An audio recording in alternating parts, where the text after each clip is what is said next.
योगिनी एकादशी व्रत की कथा। आषाढ़ मास के कृष्ण पक्ष की एकादशी की व्रत की कथा। व्रतों में उत्तम व्रत में एकादशी व्रत में इस कथा को अवश्य सुनना चाहिए। आषाढ़ मास के कृष्ण पक्ष की योगिनी एकादशी का व्रत सब पापों को दूर करके भक्ति और मुक्ति को देने वाला है। नृपश्रेष्ठ, यह एकादशी बड़े पापों को नाश करने वाली है और संसार रूपी सागर में डूबे हुए मनुष्यों को पार लगाने वाली सनातनी है। हे नराधीन, यह योगिनी एकादशी त्रिलोकी में सारांश के पुराणों में लिखी हुई पाप नाशनी कथा का मैं वर्णन करता हूँ। अलकापुरी का राजा कुबेर शिवजी का पूजन किया करता था। उसका माली हेममाली नाम का यश था। उसकी स्त्री सुंदर थी। उसका नाम विशालसी था। वह माली उसके स्नेह से युक्त होकर कामदेव के वंशीभूत हो गया। यह मानसरोवर से फूल लाकर अपनी स्त्री के प्रेम में फंसकर घर पर ही ठहर गया। फूल देने के लिए कुबेर के स्थान पर नहीं गया। कुबेर देव मंदिर में शिव जी का पूजन कर रहे थे। राजन दोपहर बाद भी वह पुष्प लेकर नहीं प्रस्तुत हुआ। हेममाली अपने घर में स्त्री के साथ रपना कर रहा था। विलंब के कारण कुपित होकर कुबेर बोला, हे यक्षों दुष्ट, हेममाली क्यों नहीं आया? इसका निश्चय करो। इस प्रकार बराबर कहने लगा।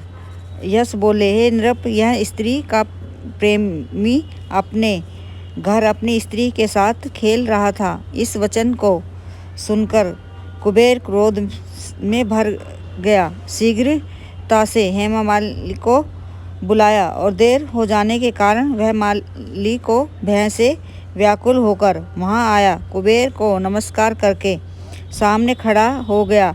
उसको देखकर कुबेर के नेत्र क्रोध से लाल हो गए। क्रोध से होठ भड़कने लगे और कुपित होकर कुबेर ने कहा, अरे पापी दुष्ट दुराचारी, तूने देवता का अपराध किया है। इसलिए तेरे शरीर में श्वेत कुष्ठ हो जाए और स्त्री से सदा वियोग रहे और इस स्थान से गिरकर नीच गति को प्राप्त हो। कुबेर के इस प्रकार कहने पर वह स्थान से गिर गया और श्वेत कुष्ठ से पीड़ित होकर दुखी हुआ। ऐसे भयंकर वन में गया। वहाँ अन्न और फल जल नहीं मिलता था। न दिन में सुख न रात में नींद आती। छाया में शीत से और धूप में गर्मी से पीड़ित रहता। परंतु शिवजी की पूजा के प्रभाव में से उसकी स्मरण शक्ति दूर नहीं हुई। पाप युक्त होने पर भी पहले कर्म का स्मरण बना रहा। वह भ्रमण करता हुआ हिमालय पर्वत पर चला गया। वहां पर उसने तपस्वी मार्कंडेय मुनि का दर्शन किया। हे राजन, उनकी आयु ब्रह्माजी के 7 दिन के बराबर है। उनका आश्रम ब्रह्माजी की सभा के समान है। वहाँ पर वह गया। उसने पाप किया था। उससे दूर से ही उसके चरणों को प्रणाम किया।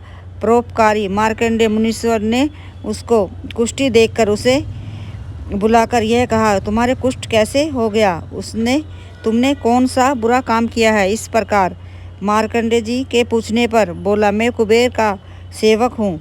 हेममाली मेरा नाम है। मैं मुनि में नित्य मानसरोवर से फूल लाकर शिवजी की पूजा के समय कुबेर को देता था। एक दिन मुझको देर हो गई क्योंकि कामदेव के वशीभूत होकर मैं स्त्री के साथ विषय भोग में लग गया। हे मुनि, फिर कुपित होकर राजा कुबेर ने मुझे शाप दे दिया। मेरे शरीर में कुष्ठ हो गया और स्त्री से वियोग हो गया। अब कोई पुण्य उदय हो गया जिससे मैं आपके समीप आ गया हूँ।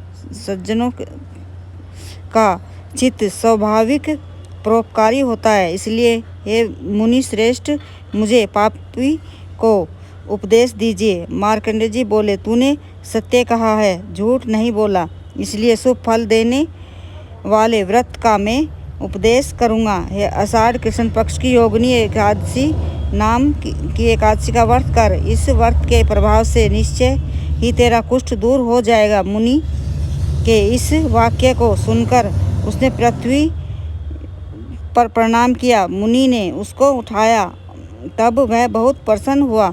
मार्कंडेय जी के उपदेश से उसने यह उत्तम व्रत किया। इस व्रत के प्रभाव से वह देवरूप हो गया। स्त्री से उसका मिलाप हो गया और अच्छा सुख मिला। नृप श्रेष्ठ, इस प्रकार योगिनी एकादशी का व्रत किया, पूजा भी की। अच्छा व्रत में मैंने तुमसे कहा है, 88,000 ब्राह्मणों को भोजन कराने से जो फल मिलता है, वह इस योगिनी एकादशी का व्रत करने का फल मिलता है। नृप, बड़े पापों को दूर करने वाली और बड़े पुण्यों को फल देने वाली है। आषाढ़ कृष्ण पक्ष की एकादशी का व्रत मैंने तुमसे कहा है। इसमें फलाहार दिन में मिश्री का सेवन करें, दूध लें, दूध दही की मिठाई लें, ऋतु फल लें, आम लें, लीची लें। केला नहीं खाना चाहिए, केला खाने से दरिद्रता आती है। इन बातों का ध्यान रखें, नियम अपनाएं। घर में कोई भी जो ने भी व्रत रखा है वह अंडा ना खाए, लहसुन प्याज खाना ना खाए, मसूर की दाल, राजमा कोई भी ना खाए, ना घर में बनाए, ना चावल खाएं। चावल द्वादशी के दिन जब व्रत का पारण करें तभी खाएं। इन नियमों का पालन अवश्य करें। सुबह देर तक ना सोएं, जल्दी ही उठें।